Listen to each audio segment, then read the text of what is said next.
Lo primero que voy a hacer es presentaros a Capitolina y a Marta, que van a hablar sobre la travesía del desierto. Bueno, antes de presentaroslas, os voy a contar que hemos estado decidiendo cuánto la hacíamos de larga esa travesía del desierto, porque en realidad la travesía del desierto de las mujeres en ciencia ocurre desde hace unos 2.500, 2.600, 2.700 años, depende de cuándo cifres el inicio de lo que se pueda llamar ciencia. Pero nos parecía que era excesivo para el rato que nos ha dado Óscar y entonces lo hemos acotado un poco y os contaré después cómo lo hemos acotado. Pero antes os voy a presentar a Capitolina y a Marta. Capitolina es catedrática de Sociología de la Universidad de Valencia, en la Facultad de Ciencias Sociales, es doctora en Sociología por la Universidad de Londres y ha sido profesora de Sociología en la Universidad de Oviedo desde 1992 a 2006, donde formaba parte del CIFEM, que es el Centro de Investigaciones Feministas y Estudios de Mujeres. Y desde 2012 es profesora de la Universidad de Valencia y miembro del Instituto de Investigación de las Mujeres de dicha universidad. Ha sido presidenta de AMIT, de la Asociación de Mujeres Investigadoras y Tecnólogas, de la que os hablaba Carmen Vela esta mañana. Carmen Vela también ha sido presidenta de AMIT. Y Capitolina fue la primera directora de la Unidad de Mujeres y Ciencia en 2006 hasta 2008. Y ha ocupado otros cargos de responsabilidad en igualdad. Ha sido directora general para la igualdad en el empleo en el Ministerio de Igualdad de 2008 a 2010 y directora de la Oficina de Relaciones Internacionales también en el Ministerio de Igualdad en 2010. Es creadora de un curso online sobre la inclusión de la perspectiva de género, sexo en la investigación y la innovación que se imparte en español y en inglés en más de una docena de universidades españolas y extranjeras. Y además es la co-creadora del software CADI, que es un traductor de lenguaje incluyente. Marta Macho Sadler es profesora de la Universidad del País Vasco y doctora en matemáticas por la Universidad Claude Bernard de Lyon, en Francia, y es especialista en topología. Marta participa desde hace años en actividades de divulgación de la ciencia en universidades, instituciones científicas, centros culturales o de enseñanza y colabora en diferentes medios de comunicación como el programa La Mecánica del Caracol de Radio Euskadi o la red de científicas comunicadoras del periódico de la que os hablaba hace nada, Miquele. Y además coordina las secciones de literatura y matemáticas y de teatro y matemáticas en el programa Divulgamat. Y es editora del blog Mujeres con Ciencia de la Cátedra de Cultura Científica de la Universidad del País Vasco, que es la promotora de esta jornada en la que estamos todas hoy. En 2015 recibió el Premio Igualdad de la Universidad de Alicante por sus actuaciones en defensa de la igualdad entre mujeres y hombres. Se le concedió una de las medallas de la Real Sociedad Matemática Española en su primera edición por su labor de divulgación de las matemáticas y por su compromiso con la igualdad. En 2016 se le concedió el Premio Emakunde por su trayectoria científica, también que incluye su preocupación por señalar la situación de las mujeres científicas. En 2019 fue nombrada Ilustre de Bilbao por las mismas razones por las que ha ganado todos estos premios en estos años. Y en 2021 quedó finalista en la 17ª edición de los premios Avanzadoras de Oxfam Intermón y allí estaba nominada también por las mismas razones. Os he resumido brevísimamente los espectaculares currículums de estas dos señoras que tengo a mi lado. Y ahora os voy a contar cómo hemos acotado estos 2.600, 3.000 años de los que os hablaba. Y os lo voy a empezar contando con una anécdota. Debía ser, no me acuerdo muy bien, 1996, entre el 95 y el 97. Me llamó el director de Muy Interesante, que entonces era José Pardina, para encargarme un reportaje. Yo soy periodista, soy Victoria Toro, perdonad que es lo primero que tenía que haberos dicho, y soy periodista de ciencia. Desde hace muchísimos años, como vais a poder comprobar. No los 3.000, pero por ahí andamos. Me propuso escribir un reportaje para la revista sobre mujeres científicas. Y yo dije, sí, lo hago. Y una vez que colgué, dije, pensé dos cosas. La primera es, no conozco a ninguna. A ver, sí que conocía alguna. Yo llevaba poquitos años trabajando como periodista de ciencia, había entrevistado a Margarita Salas y conocí a algunas investigadoras que estaban trabajando en España en ese momento. Pero empezaba a pensar en mujeres en la historia de la ciencia y además, aparte de Marie Curie, que está claro, no se me ocurrían más. Y dije, ¿cómo puede ser? Y eso fue lo primero que pensé. Y lo segundo fue, nunca me podían haber encargado un reportaje sobre hombres científicos, porque eso es, según se entendía entonces, la historia de la ciencia. Y empezó a rechinarme todo, como os podéis imaginar.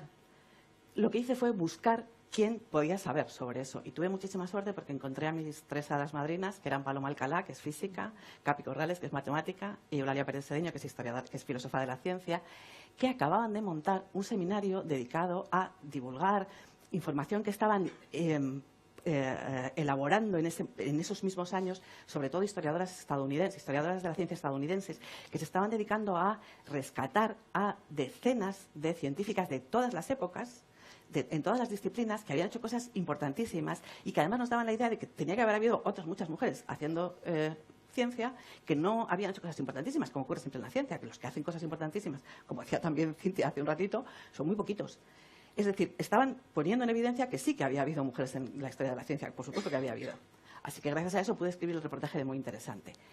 Y os cuento, esta travesía del desierto de la que vamos a hablar, de la que van a hablar sobre todo Marta y Capitolina, aunque a mí me va a costar mucho callarme, la vamos a empezar con precisamente la presentación del informe ETAN en el año 2000 del que hablaba Carmen Vela al principio, porque sí que supone en Europa un poner encima de la mesa el problema. Justo al año siguiente, en 2002, se presentó otro informe que también fue importantísimo en todo el mundo, que es el que hizo el MIT sobre su propia institución y que para muchos científicos y muchas científicas en muchas partes del mundo, me decía hace poco Pilar López Sancho, la física, que para ella fue como un mazazo leer los datos del informe del MIT, porque decía, es que es la institución de referencia. Si ellos lo están haciendo tan mal, Dios mío, ¿cómo estamos los demás? Y el MIT, las cifras que daba eran muy parecidas al informe ETAN. Me parece que tenían un 40% de estudiantes mujeres, un 18% de profesoras en todas las categorías, un 4% de catedráticas. También descubrieron que las científicas ganaban un salario un 16% más bajo que los científicos y que mientras que a los varones les costaba una media de 3 años ascender, a las mujeres de su staff les costaba una media de 5 años. Es decir, era un desastre absoluto. Y eso lo pusieron encima de la mesa. También hay que tener en cuenta una cosa. El informe del MIT, que se hizo público en 2002, era en un marco, el estadounidense, en el que habían empezado a detectar el problema en los años 60. Es decir, llevaban más de 30 años sabiendo que el problema existía. Y después de esos 30 y pico años, la situación era esta. Y de ahí partimos. Vamos a empezar con Marta. ¿Qué es lo que ha pasado desde entonces, Marta? ¿Cómo ha cambiado? ¿Cómo nos ha cambiado esta travesía del desierto? ¿Cómo os ha cambiado las científicas? Bueno, muchas gracias por la introducción. Y yo creo que Carmen Vela lo ha contado un poco, ¿no? Las cosas, desde luego, han mejorado mucho. No vamos a decir que no. Pero cuando se habla de grandes cifras, a veces se ocultan cosas que no funcionan tan bien. No quiero ser la parte negativa de esta historia. Yo soy positiva, pero intento ser realista. Y creo que estamos en un momento, quizás, de percepción de que las cosas van muy bien. Van muy bien y que el tema de la igualdad quizás es un tema que ya dejar de dar la lata un rato, ¿no? Porque somos pesadas, realmente pesadas, muy pesadas. Y ya está bien, porque ya estáis al mismo nivel, poneros a trabajar, porque a lo mejor no llegáis porque no trabajáis lo suficiente, ¿no? Eso es un problema terrible porque cuando se detecta, se piensa que la igualdad está alcanzada, en este caso, que es el tema del que estamos hablando, hay a veces un rechazo hacia todo lo que viene detrás, ¿no? Como digo, creo que las grandes cifras dicen, como los datos que ha aportado Carmen Vela, que hoy hay más mujeres en la academia que leen tesis, pero habría que ver en qué disciplinas leen tesis, en qué disciplinas se matriculan las mujeres en general en la universidad y en qué disciplinas está ocurriendo algo que, en mi opinión, es muy peligroso. Está empezando incluso a descender el porcentaje de mujeres que están estudiando, y me refiero al ámbito científico. Como soy matemática, y es un tema quizás que me afecta especialmente, estamos observando, por ejemplo, que en el grado de matemáticas no solo ocurre en el Estado español, esto está ocurriendo a nivel mundial. El porcentaje de mujeres con respecto al de hombres que hacen la carrera de matemáticas está descendiendo.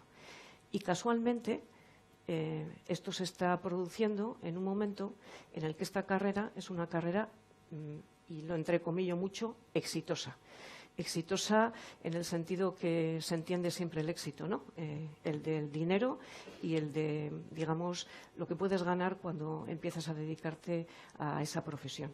Este dato lo quiero dar porque, insisto, parece que en todo las mujeres estamos subiendo y, en particular, en este ámbito en el que casualmente ha sido un grado muy paritario, probablemente porque la profesión a la que se dedicaba todo el mundo que acababa la carrera de matemáticas era fundamentalmente la carrera docente. Hete aquí que hace 10 años, en el que las empresas descubren que las personas que se forman en matemáticas, bueno, piensan bien de una manera distinta que una persona que se forma en otra disciplina. Por supuesto, tiene que ser así. No somos formadores de contenidos, formamos cabezas, ¿no? Hay una manera de trabajar especial que tienen las personas que hacen matemáticas como las de cualquier otra disciplina. Pues hete aquí que en muchas empresas quieren a personas matemáticas para equipos multidisciplinares donde cada persona aporta sabiendo mucho de un tema en vez de tener generalistas que aportan, bueno, de aquella manera de todos los temas a la vez. Pues hete aquí que los chicos de repente ven esa carrera como una carrera donde me quiero matricular y los chicos empiezan a matricularse en matemáticas. ¿De dónde vienen esos chicos? Pues probablemente de muchas ingenierías, porque los chicos listos, como todo el mundo sabía, los que ganaban las olimpiadas matemáticas y esas cosas, se iban a las ingenierías, no a las matemáticas, que eran de frikis. Pero ya no son de frikis, ahora son carreras exitosas, esta en particular, y por lo tanto las chicas empiezan a matricularse un poco menos, no es que caigan en picado, pero ellos lo ven como una carrera de éxito. Y la primera pregunta es, lo estoy lanzando para la reflexión, ¿por qué las mujeres no ven como una buena opción las carreras de éxito? Y lo digo con este ejemplo. Y luego, claro, está el ejemplo de las ingenierías, de la ingeniería informática en particular. Las mujeres, cuando esa carrera se llamaba informática, en muchas universidades eran más que los hombres. Ha habido universidades hasta donde el 60% de las mujeres que estudiaban esa carrera eran mujeres. Y, sin embargo, ahora, el 13% más o menos de las personas en el Estado español que cursan esa carrera son mujeres. Y, casualmente, en carreras, insisto, exitosas. El mundo tecnológico reclama especialistas en esas materias y el porcentaje de mujeres es muy bajo. Y voy a acabar con esto, tengo más cosas que decir, pero no quiero meter la chapa porque me puedo pasar los 45 minutos yo sola, pero casualmente me refiero en esas profesiones que son no ya el futuro. Antes, hace unos años decíamos es el futuro, no, es el presente. Y en el presente tecnológico tiene que haber mujeres. Por las mujeres, que se merecen aportar y ganar un buen sueldo, por supuesto, y por la sociedad, que necesita los aportes del talento y de la mirada femenina. Esto es un problema gravísimo, no de las mujeres, de toda la sociedad. Bueno, y hasta aquí lo dejo en este momento. Tenemos más tiempo, así que luego seguiremos con ello.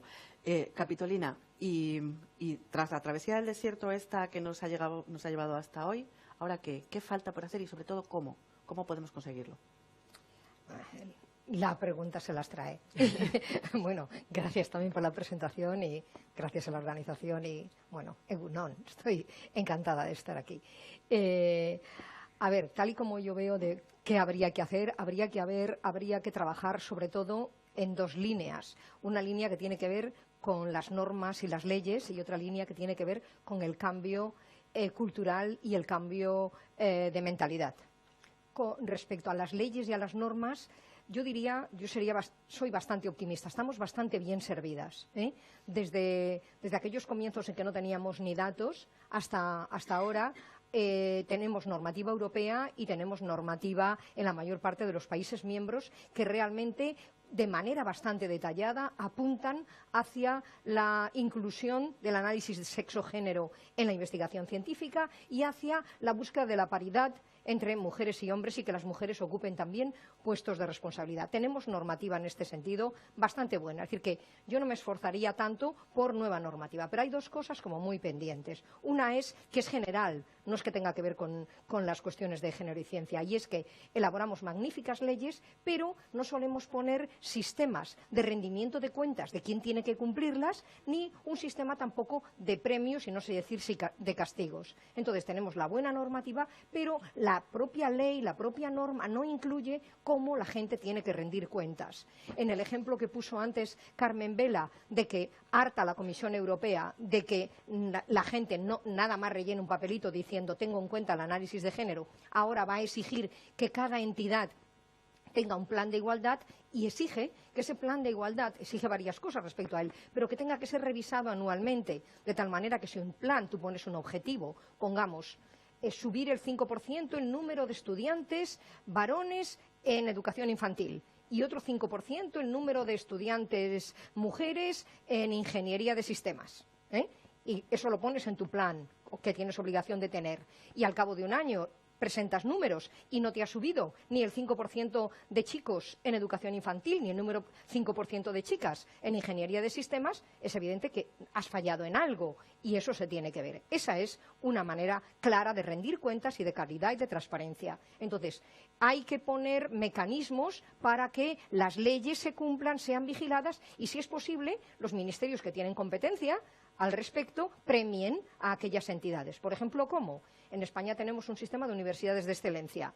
Pues que el alcanzar determinados niveles en igualdad de género sea requisito para tener excelencia. Entonces, cuando una universidad rinde cuentas y dice cuántas cosas ha hecho, por ejemplo, un evento tan extraordinario como este, que estoy admirada y de verdad felicito a todas las personas que han intervenido, un evento como este hace puntos para que la Universidad del País Vasco entre en excelencia, pero tiene que hacer muchas más cosas. Es decir, un criterio bastante claro. Están pensando ahora en el Ministerio de Ciencia e Innovación en crear un distintivo de igualdad. Tal vez, si ese distintivo de igualdad consiguen hacerlo de una manera realmente seria y con unos indicadores de valor, podría ser otro mecanismo. Entonces, así que por el lado de las normas, esto es por donde yo pienso que tendríamos que ir. Me falta una cosa por el lado de las normas que me ha iluminado también Carmen Vela, con esa triste idea de que con todos los millones de euros que tenemos para gastar con Next Generation, y cuando uno de los 4 pilares es la igualdad de género, ¿cómo es posible que estemos dejando pasar de largo esos millones y haya solo un ministerio, porque tiene una ministra singular, que es el que algún que otro proyecto presenta, que podrían presentarlos multiplicado por 10, pero no tenemos otro? ¿Qué es esto? Es que, por ejemplo, el Ministerio de Igualdad no tiene a una persona responsabilizada de cuestiones de género y ciencia. Allí no se oye la palabra ciencia, ¿A que no os suena? Vale, no os suena. Entonces, no os suena haber oído a las ministras de Igualdad hablar de género y ciencia. Tendría que haber, si realmente creemos, nuestra sociedad, nuestros gobiernos creen que, como está escrito, porque el papel eso dice, de leyes orgánicas, sucesivas leyes orgánicas, de la importancia que esto tiene, entonces tendría que haber un organismo que se encargara de manera general, transversal, de que el género y la ciencia tuvieran el cuidado que sea, aunque solo sea el recoger los millones que la Unión Europea nos daría a cambio. Solamente para eso, con que hubiera un organismo que tendría que tener, por supuesto, Ministerio de Educación, Ministerio de Universidades, Ciencia e Innovación, Ministerio de Igualdad, como mínimo, no nos vendría mal estar con de transición ecológica también, un grupo que pudiera estar ahí y pudiera estar recogiendo esa cantidad de dinero que nos ofrece la Unión Europea para mejorar la calidad de la ciencia española y la igualdad de las científicas. Esa es la línea que yo veo por ahí. Si tengo tiempo, voy a otra segunda parte, o si no, lo dejamos para después. No, tenemos más tiempo. Estamos a la mitad, estupendo. Una cosa sí que os queríamos proponer es que si alguien quiere intervenir, esto es una mesa redonda en la que estamos todas. Así que si alguien tiene algo que decir, estaremos encantadas de escucharle. Pero yo tengo una pregunta para Capitolina. Decías que una forma de hacer cumplir las leyes y las normas sería, a lo mejor, premiar a aquellos que sí que están haciéndolo bien y castigar a los que lo hacen mal. ¿No sería también efectivo? Bueno, Castigar no siempre entra en las leyes. No sé, lo del castigo probablemente tropecemos con normativa legal que te dificulte castigar. Pero vamos a suponer que la Universidad del País Vasco, de la cual no tengo datos detallados, pero no solamente hace esto, que lo hace, y ahora perdonadme aunque estemos en la misma mesa, lo hace por muchas razones, pero entre otras porque es que tenemos a una persona como Marta con su blog de Mujeres Conciencia, que es único en el país y probablemente único en muchos sitios, que es referente. Es decir, que esta universidad ya se ha acostumbrado a que la cuestión de las mujeres y la ciencia se divulga, se difunde. Entonces, esta universidad está haciendo esto. Pongamos que esta universidad hace decenas y decenas más de cosas. Esta universidad vigila, por ejemplo, que en todos los grados haya una serie de unidades suficientes, de unidades docentes, me refiero, a ver, ¿cómo le llamaría?, de bloques dentro de las asignaturas que incluyan cómo hacer los análisis sexo-género en esa asignatura, etcétera. Vamos a suponer que tiene todo eso y esta universidad pues resulta excelente en cuanto a la inclusión del género y la ciencia. Y el Ministerio de Ciencia e Innovación, el Ministerio de Universidades, no tienen mucho dinero para repartir porque las cosas están ya muy autonomizadas. Pero bueno, la consejería que se encargue de universidades aquí, todos ellos tienen siempre dinero para repartir. Y el dinero es como lo más importante. Lo que te garantiza lo buena que eres es que te den mucho dinero. Y entonces dicen, a la Universidad del País Vasco le vamos a dar cantidad de dinero porque ha cumplido con todo eso. Vamos a poner la mía, para que no quede... Bueno, no, queda feo. Otra universidad, no ponemos nombre. Otra universidad cualquiera que resulta que no hace nada, que ni siquiera tiene activo el plan de igualdad. El último lo hizo hace no sé cuántos años. Que tiene una unidad de igualdad que no funciona, que jamás se habla de igualdad en esa universidad, etcétera, etcétera. A esa no le da nada. No es que la haya castigado, pero es que si a ti te ha dado una cantidad notable de dinero cada año durante el periodo que sea que se cualifique y a las otras no le dan nada, ya es castigo suficiente. Si a la tuya le dan el membrete de excelencia científica porque ha colaborado para que lo alcances, ha tenido que hacer más cosas, pero lo que has hecho por Mujeres y Ciencia ha contribuido, fenomenal. Y si además el Ministerio de Ciencia e Innovación consigue hacer ese distintivo de igualdad en la ciencia y te ganas el distintivo de igualdad en la ciencia y lo puedes poner ahí al lado de los logos de la universidad, te está dando un premio a ti, que las que no lo tienen, simplemente por no tenerlo, ya están castigadas, digamos. Es decir que, y normalmente yo creo más en el refuerzo positivo que en el refuerzo negativo. Sí, muchas gracias. A ver, ahora, un segundo, te decía, hay una cosa que es que me preocupa y por ahí venía mi pregunta, y es las instituciones que no tienen plan de igualdad o que lo incumplen o que el que tienen no han vuelto a mirarlo, están incumpliendo la ley.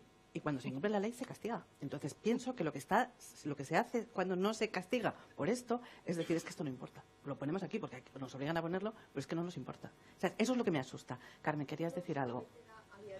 Espera un segundo que te van a dar un micrófono. ¿Sí? Ay, disculpa. Discúlpame. No, pero le dejo a ella primero. Sí, gracias. Como estaba en la primera fila, perdonar. No, es que lo que propone Capitolina de reconocimiento de excelencia, por ejemplo, en las universidades, es algo que ya está implementado y con un enorme éxito en el programa Severo Ochoa y María de Maeztu. Es un programa de excelencia para los mejores centros, el mejor financiado del país. Si tú no presentas un programa sobre mujer y ciencia, sobre igualdad, teniendo en cuenta el impacto de género que va a tener en la propuesta que tú haces, que incluye un plan estratégico de 4 años, es que no te lo dan.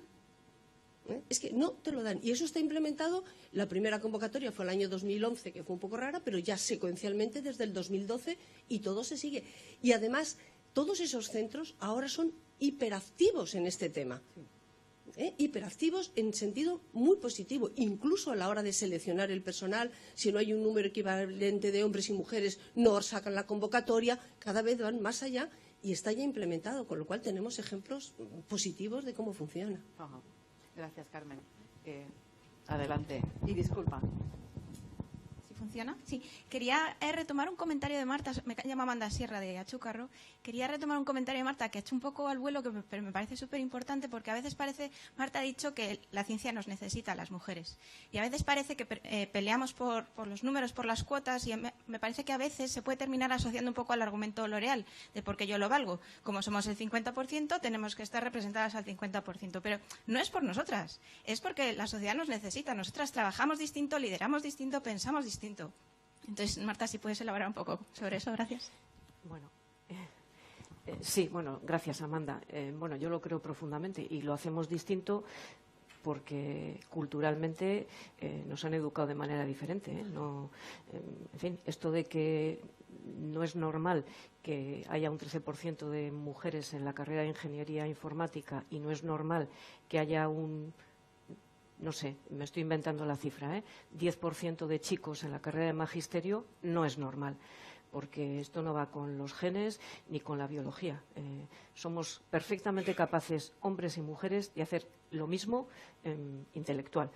Físico no, porque no puedo hacer lo mismo yo físicamente que Óscar, que es el protagonista de hoy, ¿no? Por una cuestión obvia. Pero intelectualmente, en fin, creo que hoy en día nadie, iba a decir piensa, mejor dicho, nadie se atreve a decir en público, aunque algunos lo existen, que nosotras somos menos capaces que los hombres para cualquier cosa. Bueno, de hecho, Óscar, intelectualmente no puedo hacer lo mismo que tú, estoy segura. Uy, pobre no sé quién. Bueno, me has desconcertado ahora con esto. Bueno, lo que yo creo es que a veces estos temas de igualdad en ciencia o en cualquier otro ámbito se interpela solo a las mujeres, ¿no? Y como dice Amanda, y también es el tema por el que yo lo digo, basta ya de interpelar a las mujeres, porque es todo. Hazte un curso de liderazgo. En mi universidad hay cursos de liderazgo que saben que no me gustan demasiado, porque un curso de liderazgo para mujeres, para saber cómo evitar o cómo, en mi universidad y en muchos sitios, esto está muy de moda ahora, cómo acceder a esos sitios donde no puedes acceder y bueno, que no echar a correr horrorizada cuando llegues, ¿no? Adaptarte a lo que hay, ¿no?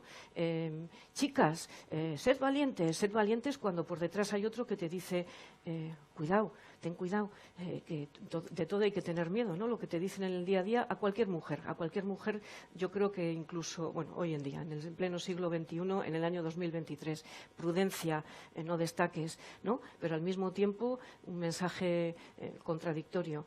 Puedes ser científica porque tú lo vales, ¿no? Y puedes lograr lo que tú quieras. Mentira podrida, eso es un mensaje completamente, bueno, perverso, en mi opinión, ¿no?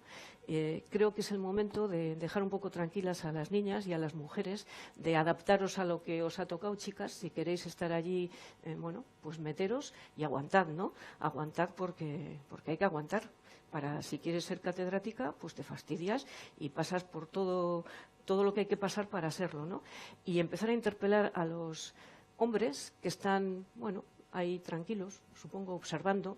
No digo todos, digo, bueno, en general, hablo en genérico, que no se enfade nadie, pero porque normalmente se enfadan muchos. Basta ya de estar ahí observando, a ver cómo se las arreglan, ¿no? Para pasen 20 años, otros 20, ya llegarán en algún momento. Y empezar a entender que esto no es un problema de las mujeres, sino que es un problema de hombres y mujeres. Y que si quieren, como parece que dicen algunos, con la boca pequeña, que estemos allí, pues allanadnos el camino para que estemos allí. Y a lo mejor los que tienen que cambiar son ellos, no nosotras. Eso para mí es el resumen, vamos, lo tengo cada día más claro. Como no empecemos a actuar con los hombres, que es difícil, pero pues lo vamos a tener muy crudo. Desde luego yo no lo voy a ver. Capitolina, querías intervenir. Sí. Yo creo que estamos hasta este momento hablando de la mitad del problema, que la mitad del problema somos esta brecha enorme que tenemos en la ciencia las mujeres. Pero la otra mitad del problema es el contenido de la ciencia, que creo que dedicamos menos tiempo a pensar esto. El contenido de la ciencia. Y el contenido de la ciencia, lamentablemente, y esto sí que afecta de manera universal a todas las personas, el contenido de la ciencia, cuando hacemos ciencia, ¿qué hacemos cuando hacemos ciencia? ¿Qué hacemos cuando nos planteamos las preguntas de investigación? ¿Qué hacemos cuando pensamos la metodología? ¿Qué hacemos cuando recogemos las muestras? ¿Qué hacemos en todo ese proceso? ¿Y cómo lo analizamos? hoy por hoy lo seguimos haciendo como nos han enseñado a cada cual. Y nos han enseñado en el modelo androcéntrico de ciencia, que es el que hemos tenido desde los 2000 y pico años que había recontado Victoria. Entonces, de lo que plantea afortunadamente y de manera clara la Comisión Europea, sobre todo en los 2 últimos programas marco, en Horizonte 2020 y Horizonte Europa, lo que plantea es que tenemos que incluir la perspectiva de sexo-género en la investigación. Y, de hecho, ahora mismo Horizonte Europa ha pegado un salto de gigante y ha establecido que es un requisito, no era algo que te añade puntos, no, es un requisito para que te acepten un proyecto, que tu proyecto contemple la investigación que estás presentando con un análisis de sexo y género, si son humanos, y sexo si es cualquier animal o planta sexuado. Es imprescindible. Y entonces todas las convocatorias por defecto obligan, si quieres que te financien tu proyecto de investigación, has de incluir un análisis de sexo-género, excepto alguna convocatoria que sale con una banderita que dice esta convocatoria no es obligatorio incluirlo, lo cual no te quita de que lo incluyas. ¿Por qué? Pues porque toda persona que investigue con seres sexuados o con células o con órganos derivados de seres sexuados han de ser contempladas todos los sexos en presencia, que no siempre son solo 2. Todos los sexos en presencia han de ser contemplados como muestra, han de ser contemplados en todo el proceso metodológico y el proceso analítico y, por supuesto, en la difusión, claro, porque nuestra investigación se transforma en palabras e imágenes que a veces somos las propias investigadoras quienes las difundimos y otras veces tenemos la suerte de que los medios de comunicación quieran difundir lo que hacemos. Y entonces esa difusión. Entonces todo el proceso, desde que empiezas a pensarlo hasta la difusión, tiene que llevar incluida la dimensión de género. Eso ya es ley en la Unión Europea y ya es ley en España, porque la actual ley de investigación de 5 de septiembre pasado establece exactamente esto y en estos términos. Y habréis visto, quienes hayáis participado en las convocatorias estatales, habréis visto que ya hay un punto, por cierto, el punto G, con su G1 y el G2, que la G de género, por Dios, no sonriáis. La G de género, el punto G le tocó de manera casual, supongo, pero en fin, da para risas. Entonces, que plantea que tú expliques, cuando presentas tu proyecto, que expliques todas las dimensiones de género de tu proyecto. Bien, es verdad que eso está puesto ahí y no está tan claro que las personas que van a evaluar tus proyectos tengan formación para evaluar eso. Entonces, ahí necesitamos otra vez, es decir, que lo que decía antes de las normas, hemos sido capaces de poner en la norma, incluso en la publicación de la convocatoria, hemos sido capaces de ponerlo, pero no nos ha dado la cabeza para pensar que si queremos que eso forme parte, que de verdad, de las investigaciones que se hagan en este país, tendremos que evaluar eso en los proyectos de investigación. Eso en la Comunidad Valenciana se ha hecho ahora tenemos un segundo gobierno del Botánico, durante el primer gobierno del Botánico fuimos capaces de hacer eso. Había personas, había la evaluación normal de los proyectos que financiaba la Comunidad Valenciana, había la evaluación estándar y había otra evaluación que hacía una persona experta en género en ese ámbito en particular que miraba si se había incluido el análisis de sexo-género. Y si lo había incluido, se le añadían hasta 5 puntos extra. Bueno, esto no están empezando ahora a formar levemente al personal que evalúa los currícula, por ahora los currícula, todavía que evalúa el contenido no, pero ahí es donde esta compañera que ha hablado antes respondiendo a Marta, ahí es donde la sociedad nos necesita. La sociedad no es que nos necesita a las mujeres, por supuesto, pero necesita mujeres y hombres que investiguen bajo una dimensión de género. Y si no, hacemos una ciencia trucada. Si no, nos pasa lo que nos ha estado pasando, que todavía los libros de medicina de hoy identifican los síntomas del infarto de miocardio con los síntomas más comunes en la mayoría de los hombres, cuando los síntomas más comunes en la mayoría de las mujeres que sufren un infarto distan mucho de las de los hombres. Y esto pues produce muertes innecesarias y daños cardíacos innecesarios. Y como esto, un sinfín de cosas. Por decir otra, que no parezca que solo nos daña a las mujeres, que por cierto es a las que más nos daña, la investigación sin perspectiva de género. Y es el caso de la osteoporosis. que la osteoporosis, como sabéis, es una enfermedad de mujeres menopáusicas. Mentira.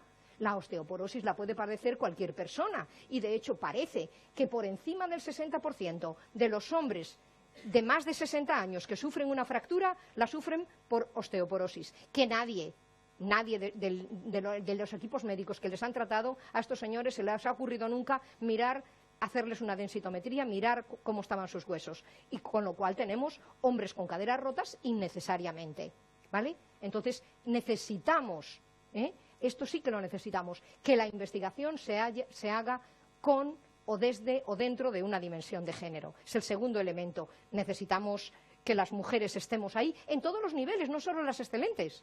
Las mujeres mediocres de todos los equipos queremos también estar trabajando tanto, igual que los hombres mediocres. A algunas, claro, a todas nos encantaría ser excelentes, y a los hombres también. Pero no, las normales, queremos estar tantas normales en tantos sitios como hay hombres normales, ¿vale?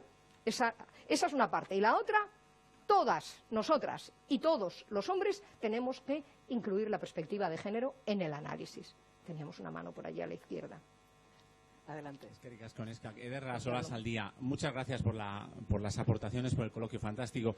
Os quería hacer una pregunta doble. Yo no soy periodista, pero veo ahí, no sé las periodistas cómo estarán, con la comunicación ahí en sans serif, pero que no está en bold, ¿verdad? Pero bueno, la pregunta es, por un lado, os pediría una nota numérica, solo un número. Habéis dicho que estabais hablando de la travesía. El 0 sería el comienzo del camino, el 10 el final, cuando ya nos sentamos y descansamos. ¿En qué número nos encontramos? Solo un número, ya sé que es súper difícil, ¿eh? Del 1 al 10. Y por otro lado, yo soy profesor de educación física. En este caso llevo 24 años dando clase, los primeros en la ESO y en bachillerato. Los primeros años quizá no, pero desde hace 10, 15 años estamos más en esto, entre comillas. El esto lo entre comillas. Estamos más potenciando, empoderando a las chicas para que puedan ir a ese tipo de grados STEAM o STEM sin la A de Arts. Bueno, y yo creo que yo llevo, como os digo, unos cuantos años, los 10, 15 últimos estamos en ello. Las potenciamos, vienen a dar charlas desde Deusto, desde Mondragón, desde la UPV, a los centros. Y cuando estamos ahí, yo les suelo decir, venga, zu izango zara hurrengo lehendakaria edo hurrengo zientzialari emakumea. Tú vas a ser la siguiente lehendakari o la siguiente mujer importante en la ciencia. ¿Qué estamos haciendo mal para que luego los datos sean a nivel universitario? ¿Es a nivel cuantitativo? ¿Es a nivel cualitativo? ¿En qué podemos mejorar? Muchas gracias. Eskerrik asko. Eskerrik asko. Marta. Bueno, yo la nota le pongo un 6. No le doy ni un notable a la situación en la que estamos. Porque ahí está lo que se ve, el brilli, le llamo yo, el brilli, porque como el de al lado tiene una actividad, yo brilli, ¿no? Y a veces sin ninguna reflexión de ningún tipo y, bueno, pues tiro de actividad. Y si tengo medios, mi actividad tiene más brilli que el de al lado, pero igual es una porquería de actividad, ¿no? No sé si quieres tú poner la nota ahora. Poner nota, ya que es dura la cosa de poner nota. Yo, como hago esta distinción, tengo que poner dos notas. Esta distinción porque no vamos al mismo ritmo. La participación de las mujeres en la ciencia, y creo que la participación de las mujeres ha ganado mucho. Entonces, a las mujeres yo les pongo a cómo participamos, aunque falte mucho por hacer, pero pongo un notable. Ahora, a la inclusión del análisis de género, sexo, en la investigación, le pongo un suspenso. Estas son dos cosas en las que estamos trabajando a ritmos diferentes. Y el nivel de conciencia también es diferente. Pero esto ya que esto era diferente y que la inclusión de la perspectiva de género va más lentamente, ya Sandra Harding en los 80 lo explicó, que el primer asunto era poner más mujeres en la ciencia. Pero el segundo, y muy importante, era mirar la ciencia con perspectiva de sexo y de género. Y Marta, ¿qué crees que está fallando para que todo ese esfuerzo no se concrete en que aumenten las cifras de chicas en matemáticas? Bueno, porque está muy bien, yo creo, la buena voluntad en las icastolas, en los colegios. Yo estoy segura que hay buena voluntad en el 90% de los casos, Pero, claro, las niñas no viven aisladas en lo que sucede en el aula con una buena profe que le parece que es un tema importante. Luego vuelven a su casa y en las casas a veces las condiciones no son tan buenas, ¿no? Y están en un entorno en el que no solo están ellas, están sus amigas, la publicidad, sus compañeros. Insisto, yo es que el papel de los chicos creo que no es baladí, ¿eh? Está muy bien incentivar a las chicas y, como has dicho, empoderarlas, pero están los que están al lado, ¿eh? Que esos tienen que también admitir todo lo que esas niñas quieren y desean hacer, ¿no? Y pues yo a veces digo que la manera de que esto funcionara sería resetear, ¿no? Apagar y empezar desde abajo, porque claro, es que todo se cuece en muchos lugares y el principal para mí es la casa. La escuela es muy importante, pero el principal es la casa y claro, podéis animar a las niñas, también hay que animar a los niños a que hagan otras cosas, insisto, porque eso es una parte muy importante de la ecuación y bueno, luego la realidad, todas las interferencias, iba a decir, que reciben niñas y niños, pues empujan a unas y otros hacia esquinas distintas. Laura. Allí había levantado la mano. Una más. Después de Laura, si no te importa. Gracias. Hola. Mira, Capitolina, tú has dicho en dos sentidos, ¿no?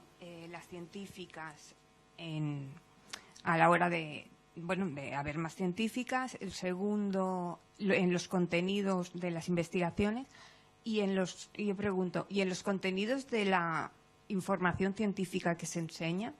¿No sería importante también, o sea, en las mismas universidades se transmite esta ciencia con perspectiva de género? No. Lamentablemente la respuesta es clara. No. A ver, ¿cuánta gente de la que estamos aquí ha recibido, incluso la más joven, ha recibido formación con perspectiva de género en su disciplina?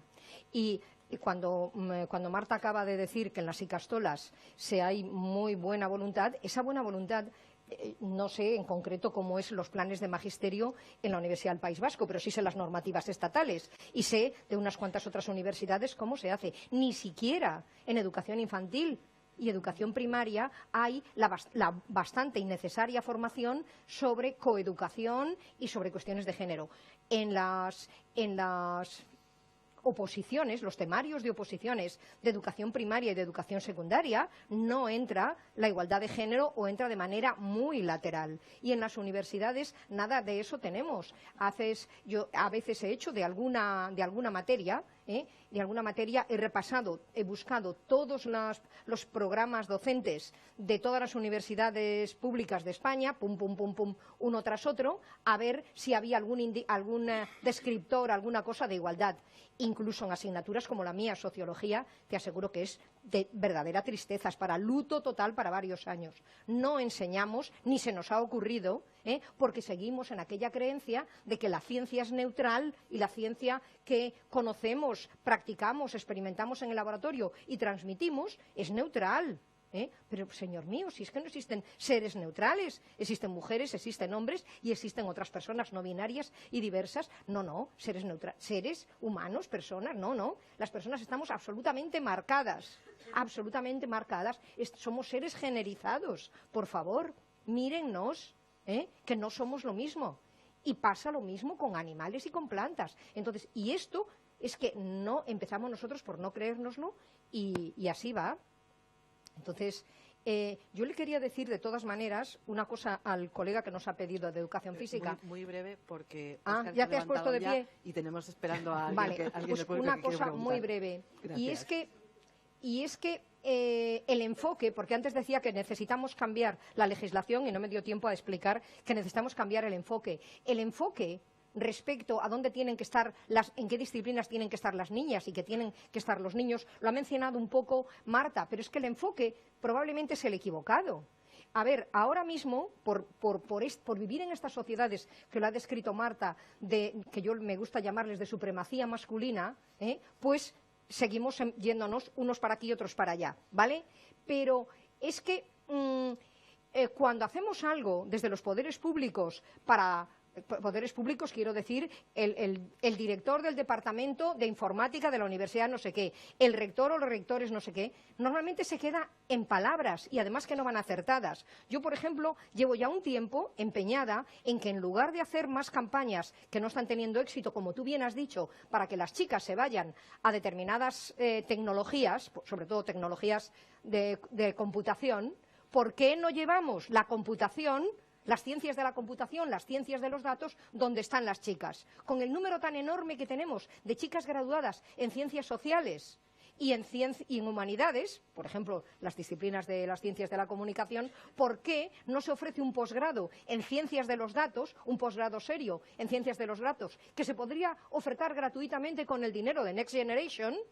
Estamos justo en el momento ideal, un posgrado excelente. Entonces, a esas personas tan extraordinarias que las hemos formado en grados de humanidades y ciencias sociales, ahora las formamos en esto imprescindible que es la ciencia de los datos, lo que lleva a los chicos a estudiar matemáticas, por ejemplo. Se lo ofrecemos en un posgrado, ya que las tenemos formadas. Y entonces ahí vamos a tener muchas chicas en el ámbito de la tecnología. Y además vamos a conseguir una segunda cosa maravillosa, que es humanizar la tecnología, humanizar la inteligencia artificial, que ahora mismo está hecha por hombres, diseñada por hombres, para hombres, con cabeza de hombres y con las bases de datos sobre las que trabajan también derivadas de la supremacía masculina. Pues si ponemos ahí más mujeres, puede que se vean otras cosas. Esa es la idea. Y acabo con esto. Gracias. Teníamos tiempo para una última pregunta. Mira, te pasan el micrófono. Espera, que te pasen el micrófono. Sí, soy Elena Bónez, antigua profesora de universidad. Vamos a dejarlo así. Muy rápido. Con relación a lo que has comentado, Marta, y además conozco toda tu trayectoria y, en fin, felicidades también, que quería decírtelo en público. Y con relación a lo que ha preguntado este compañero, que es profesor de primaria o secundaria.